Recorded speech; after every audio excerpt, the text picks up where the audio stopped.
Voters in Colorado hit the polls today, and we've got some results to share with you starting right here in the United States Senate primary on the Democratic side. John Hickenlooper, first-term incumbent and a former governor of the state, is facing opposition from Julie Gonzalez. Julie Gonzalez, a state legislator who had been aligned with the Democratic Socialists of America prior to entering this campaign. Gonzalez challenging Hickenlooper from the left. Hickenlooper has survived. He has won renomination. He will go to the general election as the Democratic nominee for a second term. But Gonzalez, again, running far to his left, is going to finish this, we expect, with more than 40% of the vote here, again, against a longtime political figure in Colorado. Speaking of longtime political figures in Colorado, the Democratic governor's primary here, Michael Bennet. He's the United States Senator, the other United States Senator. He was looking to trade jobs to become the governor. That will not happen. He's been defeated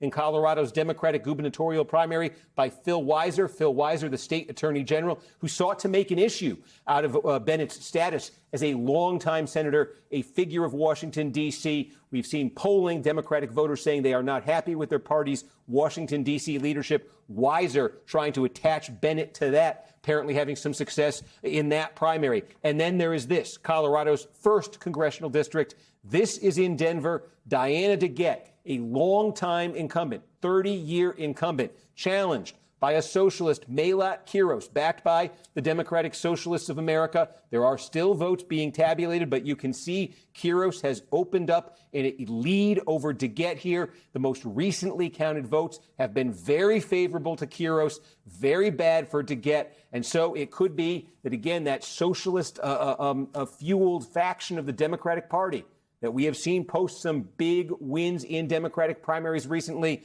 they may be able to post another one here in Colorado's first district against a longtime incumbent there, Diana DeGette. Again, with still some votes to be tabulated there and no final result from our decision desk at this hour. Thanks for watching this special report. More news is straight ahead on NBC News Now and on NBCNews.com. I'm Steve Kornacki. Have a great evening. We thank you for watching, and remember, stay updated on breaking news and top stories on the NBC News app or watch live on our YouTube channel.